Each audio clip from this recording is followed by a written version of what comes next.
What's shaking, cats and kittens? I'm Rob Lee from Getting to the Truth in This Art. And this podcast is brought to you by our presenting sponsor, Bazaar. Bazaar is a gift shop for those seeking the strange and unusual. Got morbid curiosity? Got an interest in natural history? Bazaar's got you covered. Bazaar specializes in antique medical equipment, jewelry, prints, funerary antiques, and many other morbid gifts. The inventory is ever-changing. I'm wearing a great death's head moth pin, and I'm enjoying this hand-poured candle called Overgrown Cemetery. It's great. It has the studio smelling awesome. Head on over to 3534 Chestnut Avenue in Baltimore. It's in that Hamden neighborhood, and see what they got to offer at Bazaar. Tell them Rob Lee sent you. What's shaking, cats and kittens? This is Rob Lee from Mastermind Team's Robcast. I am the Rob in Robcast, the Silver Linings Playboy, the American Wave, the Midnight Snack Rob Lee. Get it straight. For all of you guys out there listening, we do a podcast. Me and my silent partner here. Yep, Torn, you know. Probably the cool one out of the group, but you know. I don't know. I don't know if that's accurate. I have to be. Say more about this. I mean... It's just like, get yourself over as the cool guy. I'm the cool guy. Look, listen to my voice. That's it. You're as cool. You're Kawhi Leonard. You're the Kawhi Leonard of this podcast. Oh, shit. I'm a fun guy. I'm a cool guy. So listen to us every week. We cover weird news, pop culture, entertainment. The cool guy, Torn, don't call me Tron, and me, Rob Lee, the King Snake, the Thoughts of Doom, the man with 101 aliases. And we're on every week on MTR Podcast, and that is mtrthenetwork.com.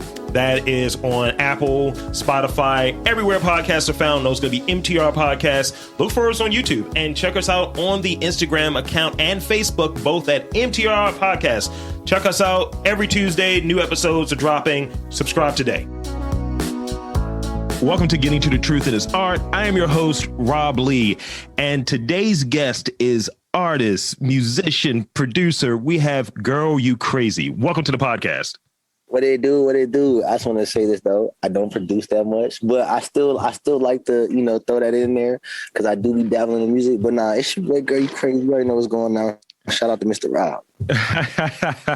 No, I mean, I think production, right? I think production is always like weird. Like, I feel like I'm a producer in terms of what I'm putting out there, but I realize I'm more of an executive producer. I like to tell people what to do. Yeah, put this way, organize that way.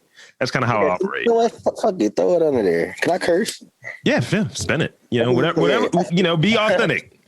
Yeah, no, real shit on my mama. We gonna say fuck it. I'm a producer. Why not? Yeah. Nah.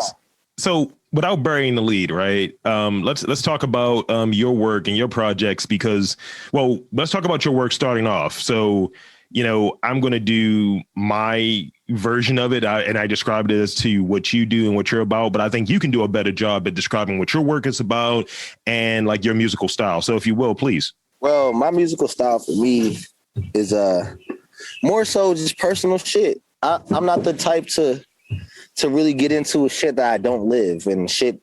I don't want to rap or make music or put myself out there as a facade. So I try to tend to keep it what I've experienced in life and keep it within a realm of normal people. Everybody kind of goes through the same thing in different ways, but I don't want to make myself seem like I'm a person that's doing stuff crazy when that's not my lifestyle. You know what I'm saying? I could talk about the stuff I've done, crazy or not, but at the end of the day, I want to be super relatable to the average person, whether it's man, woman, whatever. That's why, I'm a man, but I go by Girl You Crazy because I connect with a lot of everyone. Yeah. Race, color, gender, no matter what it is, I connect with a lot of everyone. I think that's where I just want to go with my music and how I present myself as just a person that connects with everyone and not trying to create a facade or try to create something that won't be genuine in 2-3 years. That's legit. You want to be able to have something that when you go back on it and you look at it, and it's like, all right, I see the growth, I see the maturity, but also I see how this is a GYC record or what have you. And that's the thing. And, So in looking at it, like what kind of influences would you have? And I know people get weird about it and they're trying to say, oh, my influences are this or that, or I don't have any influences. But what would you say your influences are for those who are uninitiated, who've not heard some of your stuff yet, to get an idea of what they can be looking forward as they do that search on Spotify, they do that search on Google? So my influences so far, I would say, because I get influenced a lot, period. And I can truthfully say that I would say in the retrospect of everything, my celebrity influence, and I do that with air quotes, are Pharrell, Kanye, and Farnsworth Bentley, just for their style and how they deal with things. But my other influences are truthfully my friends. And shout out all my friends genuinely, because my friends give me a platform to be able to speak what I feel to them, also, but to put it on a record or a track or anything, and for them to still be able to hear like, oh, this is Kyle, this is GY, like this is the homie, because he's very genuine to himself. So I can, without celebrities, I would say my biggest inspirations or people I look up to are my friends and how they treat me as a person, because without them I can't succeed with myself. Like I've had a lot of family troubles, and it's like my friends are my family, and they inspire me in a way that I couldn't get through a celebrity that I don't talk to, or through a parent I don't talk to, or through something that's not very genuine. So I would really say my friends are my inspiration, because even without them, I couldn't even be able to begin to make songs about my life, because they're in my life. And I may not speak names or anything, but I speak about a lot of experiences that my friends have also influenced or been around. So I would say my biggest inspiration right now are like my loved ones and my friends, besides like celebrities that people always kind of gravitate to. But shout out Kanye and Pharrell. I mean, it's funny, like, this is an inside baseball kind of interview because we know each other outside of this and we connect on that Aquarian thing. And definitely there's there are some connections that resonate there, and people that I look at, I definitely those three, and they definitely come through with what I know about you. So in speaking of those, isn't it interesting that those names came up, right? Farnsworth, Kanye, and Pharrell makes fashion come to mind, because two of the three, are known for fashion, clothing designers, and all of that stuff. So speak on that a little bit, because I think it's more than just the music. It's the image that goes along with it. It's the visuals that go along with it. So speak on some of your interests in terms of fashion, whether you have fashion icons, and if so, who are they? The same three people, to be honest. I truthfully believe Pharrell and Kanye taught me at a early age that it don't matter if you a nigga. Like, you don't gotta act like a nigga. I'm not trying to say that in no bad way, but like it's cool for Black people to like rock music, or it's cool for Black people to make alternative shit. It's not, we don't always have to be that stereotypical in a circle of Black people do this, Black people do that. But with them, it's like, I remember the first time I seen Kanye wear a pink polo, a backpack, and some baggy jeans. And to me, that meant a lot, because I hated polos. I hated polos, but Kanye wore a pink one and made it cool. And I was like, yo, I like wearing pink, but I don't like wearing polos. So shit, maybe I should start dabbling into pink polos, because he made it look cool. It was like a thing he made it for me to like, okay, it's cool for a Black person to think outside the box. Especially with Pharrell too. Pharrell, a lot of people don't know, Pharrell's been in multiple dresses and skirts and stuff. Like Pharrell inspired Kanye to wear a skirt. So it's like one of those things, like they opened up a realm of almost fuck what everyone thinks, regardless if it's your homie, whatever, just be yourself. Because if you look at both of them, regardless of how the world thinks of them, they're still themselves. So in it, like, based on what you said with your music and what you're taking out of those, it's like individualism is one of those key things. And that definitely resonates, like I need to be me. I need to be congruent. I need to be me. I need to be me unapologetically. Is that fair? That's very fair, because one person that doesn't, in the three people I named, Farnsworth, he doesn't get a lot of recognition, but Farnsworth has done a lot for the community as far as style. For a long time, he was styling Pharrell. Yeah. You know what I'm saying? He was helping Pharrell out with his stuff, like creatively. And it's like, with those people, individuality seems to go a long way. And regardless of if you're the lowest person on the totem pole or the highest person, if you still yourself, you get more recognition, because regardless of where you at, what time it is, what event, what place, whatever it is, you're still going to be yourself. And I think with that is like in high school, when I started to realize like I'm going to be myself and always be myself, is when I really was like, cool, I can enjoy what I'm doing. Because I was wearing satchels and handbags in high school and people were calling me gay. Yeah. And I'm not gay, but I don't care about none of that. If you want to wear a fucking skirt, do it. If you want to wear a headband, do it. If you want to wear nothing, you want to be a nudist, do it. Like, for me, it's like all of them really gave me that, just be yourself. You can never go wrong with being yourself. So, like, you know, the nudist thing sticks out because I prefer to walk around on the weekends with no clothes on, like Ving Rhames from Baby Boy. And no, hold on. Let me say it differently. No, that was my way of asking a question about California. We'll have to run that back on my mama. We're gonna have to. So let's talk about California a little bit. You're a transplant. You've moved here, right? Yeah, I moved here.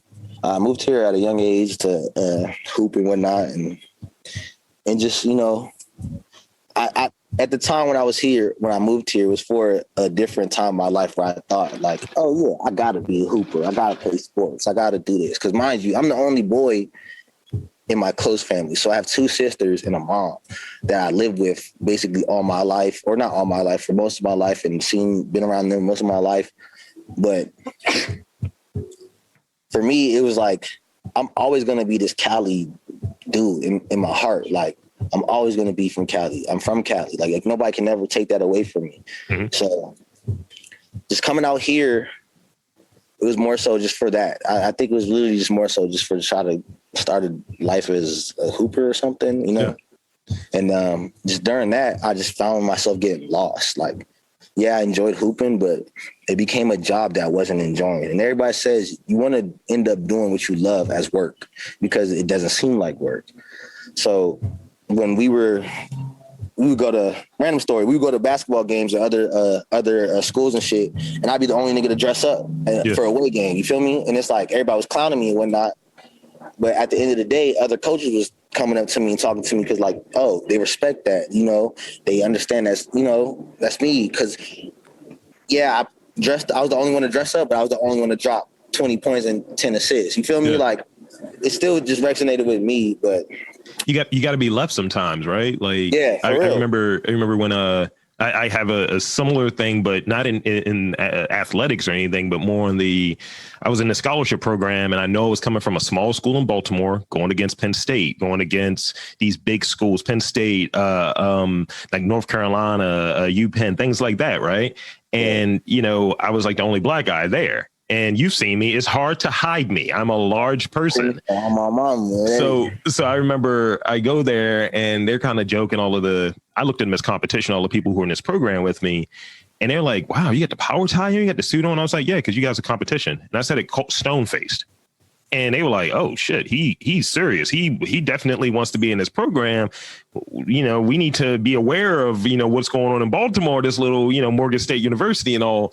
And it was kind of one of those things of earning that respect. And the people who were proctoring this program, they recognized it as well, that, you know, this black guy from HBCU is going against these other schools who have that name recognition. And they couldn't underestimate me based on just what I presented. And it was just me going left. Right. So let's talk about music a bit. So for you as an artist, what is integral to you? Like, some people feel like they need to get zooted before they perform it or before they're creating. Some people feel like, yo, I just need to have, you know, the right mind state. I need to have this music playing. I need to have this meal or something along those lines. What is something that you really like to have around, or that you really feel gets you in that creative kind of space?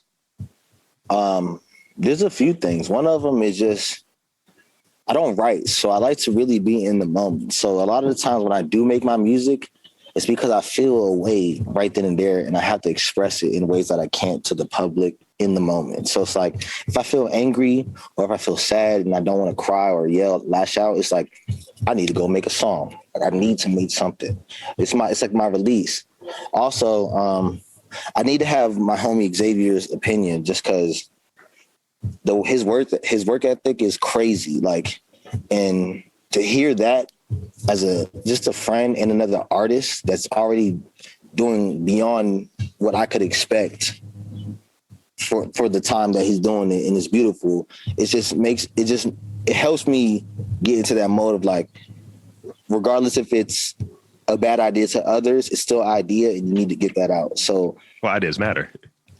Ideas matter 100%. And the whole thing with that is just like hearing constructive criticism from someone that I look up to that's younger than me. Mm-hmm. Is very helpful in a way as far as like musically, like I said, because his work ethic is kind of crazy. But more so just if I feel like I need to be feeling 100% away and then I can make a legit nice song. Because I can go days where I just like, oh yeah, I need to make music or I want to make music and start a good 5 songs and never finish them. But for the songs I finish, it's usually because I'm really feeling the way. Yeah. I have my homie to talk to me throughout, give me suggestions, this, that, and the third. And then I just get to it. Cool, some beers here and there, some J's here and there, just to keep me, focused. But mostly those things, like just being in the moment and feeling how I feel and being able to get it out. And I think that's what my vice is. Like, it's like, if I feel a way 100%, I need to release it.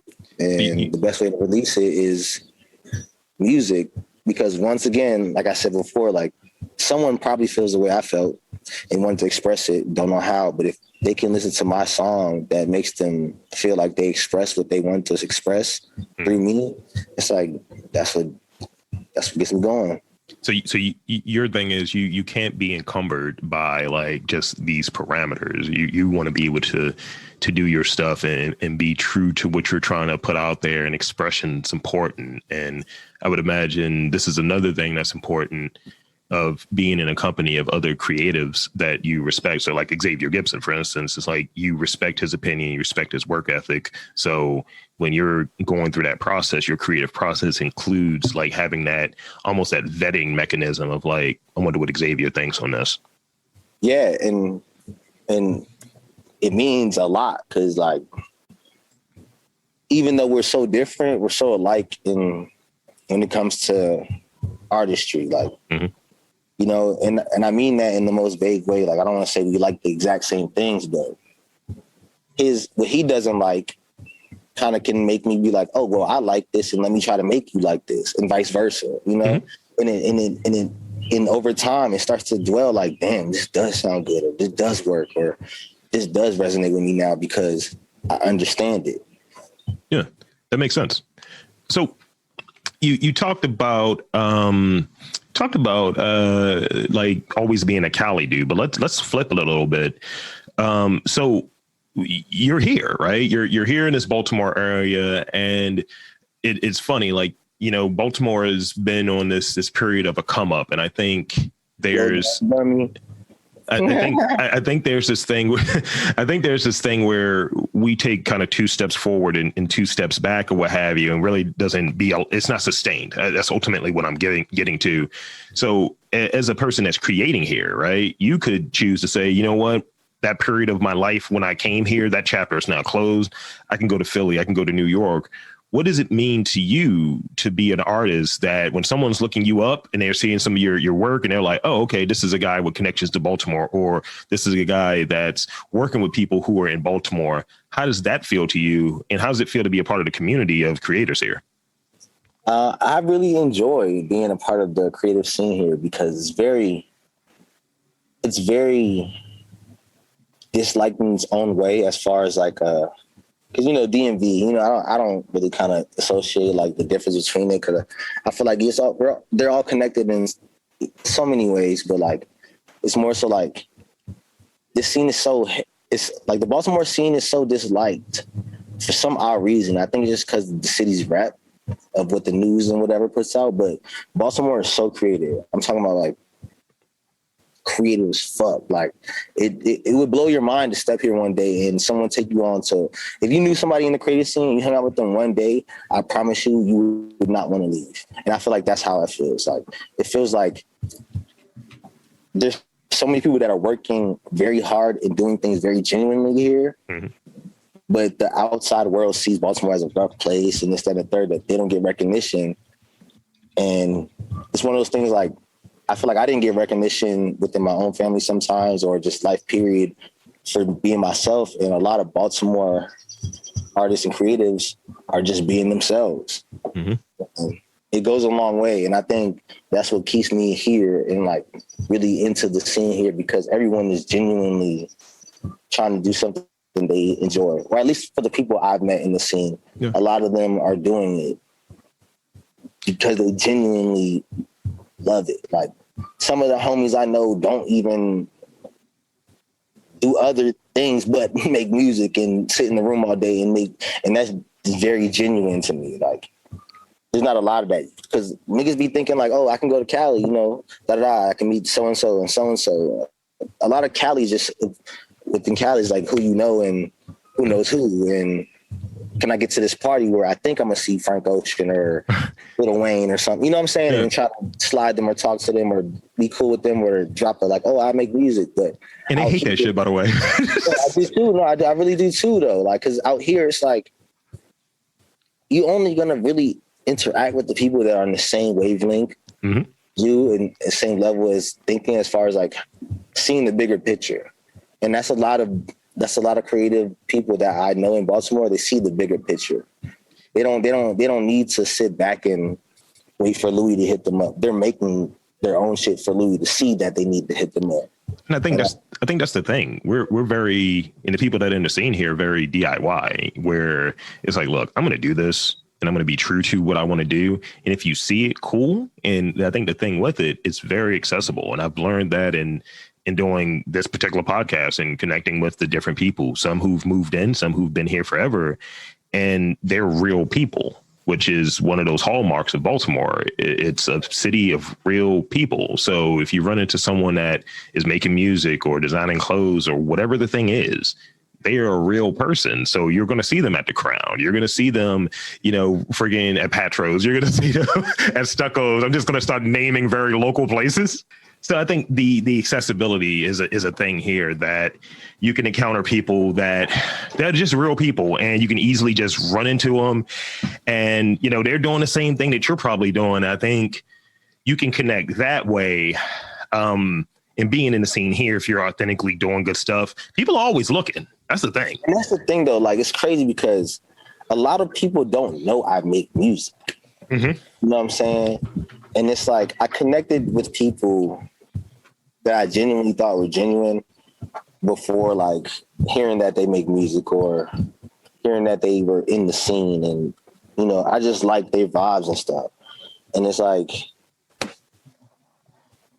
I've experienced more open artistry out here than in LA. LA is a nicer place as far as just like, I guess, people saying hello and hi back to you, but genuine artistry I experienced out here. Like, mm-hmm.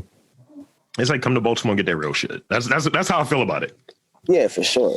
That should be on the advertisement. Like, yo, come to Baltimore. You're gonna see something real. Come to Baltimore if you need something real.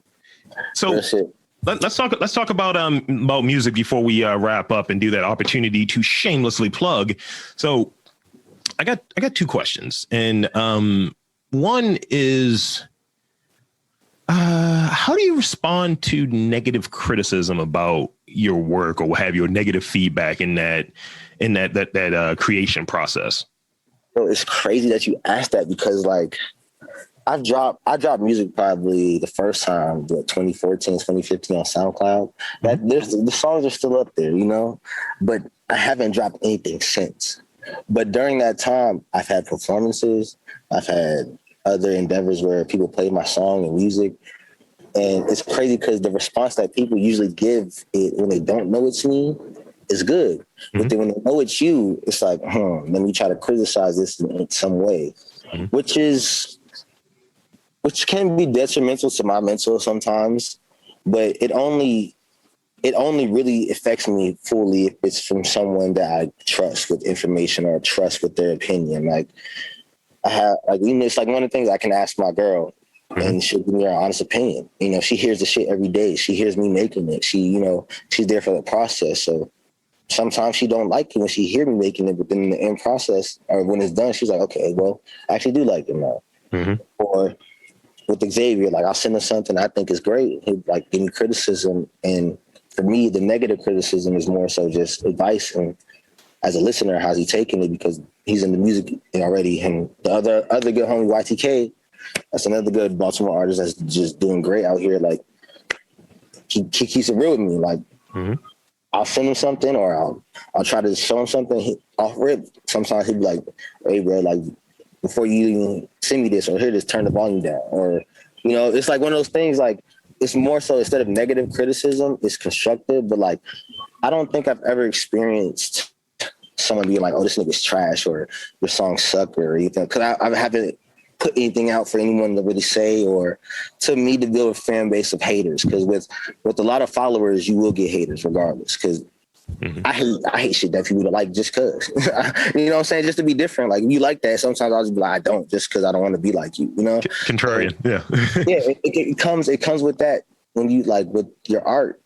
But as far as right now, I haven't had that where someone was like, oh, I'm trash or you don't make good music or you're ugly. Like as a fellow Aquarian, you know, I'm probably going to laugh that shit off anyway. I'm like, all right, you're like, fuck you. Like, but at the end of the day, personally, I can say I haven't experienced any of that. So I don't have much to say on how I dealt with it.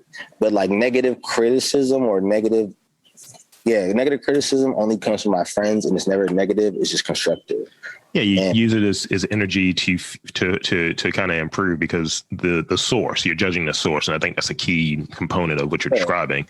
The source of it is important. When it does come though, like I truly think I'll have my moments where I like trash talk back, but it's only because I can back it up. It's like one of those things like in hooping. Like I'll trash talk all day because I know I'm a cookie. Yeah. It's like, if you call me ugly, I'd be like, all right, well, I just got 2 photo shoots. I just did 2 photo shoots. Like, I just was on a billboard. You know what I'm saying? Just simple stuff like that. It's like, I think that's how I would deal with it. But at the same time, I also feel like I wouldn't pay too much attention anymore because there was a point in time where I really wanted everyone's opinion in my life. And I think that was one of my lowest things. I wanted to be accepted by everybody. And like, it was like one of my lowest points in life. But now it's like, I don't care. I really don't. Like, I'm gonna be me, regardless of who we at, who we around. Nigga, we was in front of Obama or Trump, I'd be like, fuck the president to both of them. Like, you know what I'm saying? Like, yeah, I think like once you get past that point of caring what people and like truly doing, there's a lot of people that say it, but when you get past that point where you're able to truly be like, nah, I don't care. But if you want me to care, then that's a whole different thing. I can fake care, and that's a whole different can of worms with it. And you know how that thing goes. It's just you can be senselessly spicy. That's what I like to play in. I like to disprove your point as opposed to yapping back. I want to disprove it. And I want to show you what you were saying is factually wrong, but also you were stupid for doing it. Yeah, that's where I like to live at. Yeah, 100% I agree with that. Like my biggest thing now is I like to debate and whatnot. But then like over time, just within this recent pandemic, I just stuff been like this going on where I had to realize like everything doesn't need that debatable energy or everything doesn't need that response. Like say someone says something to me that I know I could respond in a spicy way or a negative way or a funny way. It's still like, we don't even need the response because maybe they're going to start something back up or maybe they're going to do something. It's like all that energy I'm using right there, I could be thinking or using it for content. I can turn that situation into a song. I could turn that situation into a parody or something. You know, it's like, I just had to, like you said, once you get to the point where you just like, you don't care, it's like you don't care. And I've lost friends over that. Just me being like, I'm gonna be myself regardless where we go. Like, same. You don't want me to yell out loud, girl, you crazy, then don't be my friend. Like, because I'm girl, you crazy. So last question I got before we get into the shameless plugs. And this kind of actually ties into the shameless plugs because I am a profession now. What's a project that you have coming up that you're really excited for? My EP that's coming out soon. I'm not going to say the drop date, but I do have a single off the EP. The EP itself is called As Is. Mm-hmm. And very, very synonymous with how you've been describing yourself this episode. Yeah, and it's crazy because I had went through a phase where I was going to drop 3 EPs, right? Mm-hmm. And name them 3 different things, but all tie into one. And I told myself, I'm like, nah, that's not it for right now. It's like, that's not genuine. I feel like I'm trying to do something for the people rather than do something for what I am or what I'm trying to put out. Mm-hmm. So I finally came with the name As Is. And after that, literally just everything else has been happening after that. After I set on that name, cover art, shoots, promotion, getting stuff done. It's truthfully, that's the biggest thing I'm worried about, or not worried about, but like excited about, because this is the first time I'm dropping in 4 or 5 years. Mm-hmm. Mind you, like I said, I've been doing performances throughout the years, but it's like, oh yeah, they can hear the song, but what's next? Like they have nothing to listen to after the club or after the performance. So that's the only thing I'm worried about right now that's coming out, is, as far as myself, is As Is, and that's the name of my EP. But so having that trepidation around it of like, yeah, I'm about to pop, I've got something new coming out, and just like that, it's a degree of anxiousness, it's a degree of like excitement, things like that. That's what you're kind of dealing with. Yeah. Literally the other day, the single from the EP is coming, or a single from the EP is coming out, because the other day I was in here with the homies, Xavier, YTK, Kadeem, shout out to all y'all. Literally, they were in there telling me like, bro, like, we're tired of your shit. Like, you make music, you've been making some good shit, you've been putting, like, drop something for someone else to hear besides us, you know? And with that, literally, I just submitted, and a single's coming out on May 7th, GYC Freestyle. And I think it's just like, I woke up the next morning and I told my girl, I was like, shout out Dev, I was like, I'm just very nervous. I don't know why I'm nervous, but I'm nervous because I just don't know the outcome. But then again, I started thinking like, well, how will I know what's the outcome if I never did this, if I never dropped? Because I can tell you right now, low key, maybe if I didn't drop, if maybe my friends weren't there to tell me to drop, who knows when the EP would have actually came out? Who knows how much I would have waited, or how? But like now, it's like the niggas kind of opened the door. It was like, come on in, you know what I'm saying? Join us, like. It's a leap of faith sometimes, though. Yeah, it's like feel the euphoria of actually dropping what you like, and dropping what you create. And I was like, that, you know, that's something I just have to live with, and I'm glad that happened, because now that's the only thing I'm thinking about. I'm trying to get shit done for the project, and As Is, I personally believe is going to be a great first new piece for people to listen to as far as GYC and what's to come. Well, that's fantastic. So now, shameless plugs. Where can they find you online? All right, man. You know what I'm saying? You already know what's going on. It's your boy GYC, Girl You Crazy, man of the hour, in the flesh. You already know what's going on. You can find me on Instagram at Mr.GirlYouCrazy, all one word, spelled all the right way. Only reason that's Mr. in front of it is because a white lady's name on Instagram, she like 30. She only got like 200 followers. She followed like 1,000 people. Her name, Girl You Crazy, and she won't give me my name. But it's cool, because GYC is the name, Girl You Crazy is the name. Don't ever put a Mr. in front of it unless you talking to me for the fame. But another plug-in, shout out my boy Xavier. That's the best friend. That boy going crazy. His project coming soon. Shout out YTK. My man, he got some shit on the way. Look out for the fucking video. Let it off. That shit gonna go stupid. But most and foremost, ideas matter, and I just want everybody to know GYC is for the people, by the people. You know what I'm saying? I'm here to be myself, and that's it. If you don't like it, then fuck off. On my mama. I like it. Shout out my mama too, though. Shout out my mama and my 2 sisters and my little nephew. All y'all, love y'all, and my girl. Also, shout out to you, Rob. You know, shout out to the household. But no, real shit though. Like, no doubt. I appreciate this and what you got going on, and Aquarius is for the world. Yeah. So I'll do my sign off, and then we'll be done here. So for GYC, Girl You Crazy, check them out. This is Rob Lee, and saying that there's art in and around Baltimore. Just got to look for it.